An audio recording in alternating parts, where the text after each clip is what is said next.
Good morning, class 9 students. So today we will start chapter number 4, solution. So solution chapter पढ्ने छौँ आज हामी. So solution chapter ले के भनिरहेछ त्यो बुझौँ. What makes solution? At least two components are needed to prepare a solution. So दुईटा components हामीलाई चाहिन्छ solution बनाउनको निम्ति. A solution is defined as a homogeneous mixture. के mixture? Homogeneous mixture of two or more chemically non-reacting substance whose composition can be varied within a limit is called a solution. So solution बनाउनको लागि हामीलाई दुईटा mixture चाहिन्छ अनि तिनीहरू के हुन्छ एकअर्कासँग नन रियाक्टिङ रियाक्ट गर्नु हुँदैन. ओके, दुईजना एकअर्कासँग रियाक्सनमा आउनु हुँदैन त्यस्तो खालके मिक्सचरलाई चाहिँ हामी सल्युसन भन्छौँ. The substance with which the solution is prepared are called components. अनि त्यो सल्युसन बनाउनको निम्ति के हाल्यौँ हामीले त्यसलाई चाहिँ एकवटालाई इन्डिभिजुअललाई चाहिँ कम्पोनेन्ट्स भन्छौँ. The name of the solution depends on the number of the components. Example, solution made with two components is called binary. यदि हामीले दुईवटा कुरो मिसाएर बनाएको हो भने त्यसलाई के भन्छु? बाइनेरी सल्युसन भन्छु. The solution which are made 3 or 4 components are. यदि 3टा मिलेर बनाएको छ भने त्यसलाई टर्नेरी भन्छु अनि 4टा मिसेर बनाएको छ भने त्यसलाई क्वाटर्नेरी भन्छु. Okay, so we discuss here binary solution. अनि हामी यहाँ ट्राइनेरी र क्वाटर्नेरी पढ्नु पर्दैन, खालि हामीले पढ्नुपर्छ त के बाइनरी सल्युसन. अनि बाइनरी सल्युसन केले भनिन्छ? सल्युट र सल्भेन्टले भनिन्छ. Solvent and salute. Okay, solvent is a substance. अन्त सल्भेन्ट चाहिँ के हो? Solvent is a substance in which the salute is dissolve. हामीले सल्युट कहाँ हाल्छु? मिक्स गर्नुको लागि कुनै चिजमा कुनै चिज हाल्नुपर्छ. सो कुनै चिज हामीले केसमा हाल्छौँ, जस्तो चिनी र पानीको सल्युसन बनाउँदैछौँ हामी भने हामीले चिनी कहाँ हाल्छौँ? पानीमा हाल्छौँ. भनेपछि सल्भेन्ट के भयो? पानी. त्यसरी सल्युट चाहिँ के भयो? फेरि चिनी. ओके, अनि यहाँ एउटा नक्सा बनाइदिएको छ, solution is equal to solvent plus solute. Okay, यो बुझ्यो होला. नेक्स्टमा जाउँ. नेक्स्ट टपिकमा के छ भन्दाखेरि of this two components which can be termed as a solvent, which one will be the term solute. अनि solvent केलाई भन्ने अनि solute केलाई भन्ने त? If the component solution exists in different physical states, then the solvent is that component which exists in the same state as the final solution. भन्नुको मतलब कि जुन चाहिँ चिज चाहिँ पहिला जुन चाहिँ अवस्थामा थियो पछि पनि त्यही अवस्थामा भयो भने चाहिँ त्यसलाई के भन्छौँ हामी? सल्भेन्ट भन्छ. जस्तो कि पानीमा तिमीले चिनी मिसायो भने पानीमा तिमीले चिनी हाल्यौ भने पानी त लिक्विड स्टेटमा थियो पहिला पनि अनि त्यो चिनी हालेपछि पनि के हुन्छ? लिक्विड स्टेटमै हुन्छ. द्याट मिन्स पानी चाहिँ के भयो? सल्भेन्ट. किन भन्दा पानी चेन्ज भएन. तर चिनी चाहिँ के भयो भन्दाखेरि चिनी चाहिँ तिम्रो सलिड स्टेटमा थियो, तर त्यो जब तिमीले पानीमा हाल्छौ तब त्यो के हुन्छ? लिक्विड स्टेटमा जान्छ, किनभने चिनी तिमीले भेट्दैनौ घोलेपछि. ओके, भनेपछि that water is known as a solvent. भनेपछि चिनी चाहिँ के हो? सल्युट. ओके, अनि सल्युट र सल्भेन्टलाई चिन्नुको लागि चाहिँ हामी के गर्दो रहेछौँ? सुरुकै अवस्थामा बस्यो भने चाहिँ त्यो सल्भेन्ट हुन्छ. यदि त्यसले आफ्नो स्टेट चेन्ज गर्यो भने के हुन्छ? त्यो सल्युट हुन्छ. अनि यहाँ सल्युटको बारेमा पढौँ. The component that is dissolve in the solvent usually present in the lesser quantity is called a quality is called a solute. So solute भनेको के हो भन्दाखेरि हामीले कुनै पनि चिज कम्ती हाल्छौँ नि त, मिक्स गर्दाखेरि कुनै चिज कम्ती हाल्छु, जुन चिज कम्ती हाल्छु त्यो चाहिँ के हो? Salute. Example of a solution, sugar is dissolve in water. मैले भनेको कुरा हो, sugar is dissolve in water. The final solution is liquid. So water is solvent. मैले उही भने कि यदि हामीले सुगर हाल्यो अरे होइन, सुगर हाल्यो पानीमा भने पानीले आफ्नो स्टेट चेन्ज गर्दैन, पानीको पानी बस्छ. That means water is a solvent अनि सुगर इज अ सल्युट. किन? कम्ती मात्रामा हाल्छु. 10% alcohol is in water. Both the components and the final solution is liquid. So water in excess, so water is solvent. So पानी र alcohol तिमीले मिसायो भने alcohol कम्ती मात्रामा हाल्छु, पानी बेसी मात्रामा हाल्छु. द्याट मिन्स पानी के हो? सल्भेन्ट हो.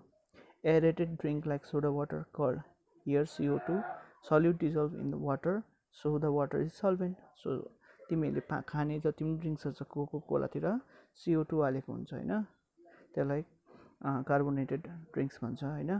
त्यस्तो सोडा वाटरमा पनि के हुन्छ भन्दाखेरि सोडा वाटरमा तिम्रो एउटा कुरा के देख्छौँ हामी भन्दाखेरि त्यसमा कार्बन डाइअक्साइड हालेको हुन्छ। द्याट मिन्स पानी चाहिँ के भयो, लिक्विड चाहिँ के भयो, लिक्विडमा डिजल्भ भएको हुन्छ। द्याट मिन्स वाटर के हो, so water is the solvent. त्यसमा पनि अ सलिड इन अनदर, अब यो सबै म इक्जाम्पल्सहरू पढिरहँदिनँ, सो तिमीले मोटामोटी बुझ्नु सक्यो होला सलिड र सल्भेन्ट के हो। हामी नेक्स्टमा जाउँ।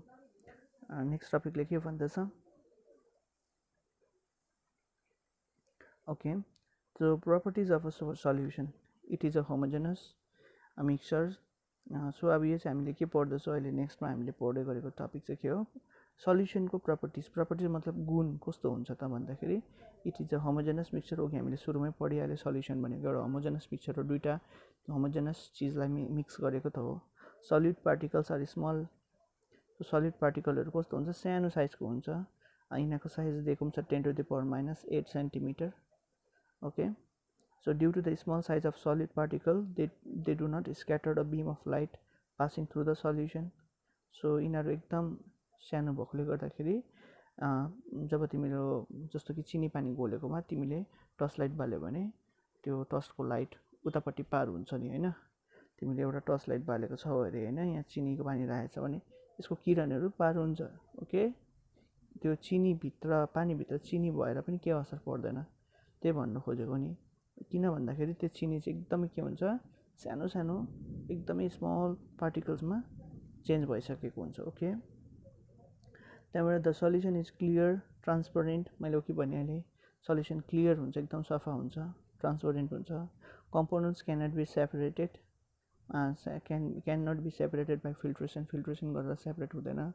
Solution particles do not settle down when left undisturb, जस्तो कि चिनी पानी तिमीले घोलेपछि लास्टमा गएर त्यो गिलासलाई त्यतिकै छोड्यो भने बादमा गएर हेर्दाखेरि घोलिसकेको चिनी फेरि फर्केर सलिड्स चिनीमा चेन्ज हुँदैन, त्यही भन्दछ यहाँ।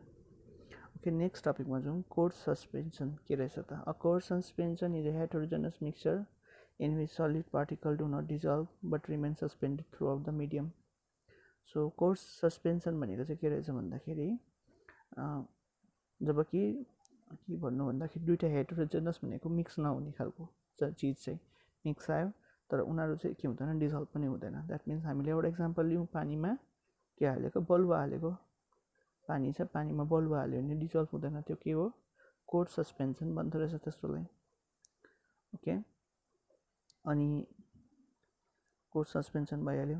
त्यसपछि आउँ नेक्स्ट टपिकमा, example of a suspension, chalk powder suspended in water, मैले अघि भन्ने smoke from chimney. So chalk powder, चकलाई चाहिँ तिमी चक जुन चाहिँ चकको पाउडर छ, चकको पाउडर चाहिँ पानीमा हाल्यो भने त्यो के बनिन्छ, एकदम मडी देख्छ नि होइन, हिलो पानी जस्तो देख्छ नि। त्यही एउटा इक्जाम्पल यहाँ कोर्स सस्पेन्सनको देख्छ। Properties of suspension, so properties of सस्पेन्सनको बारेमा पढौँ।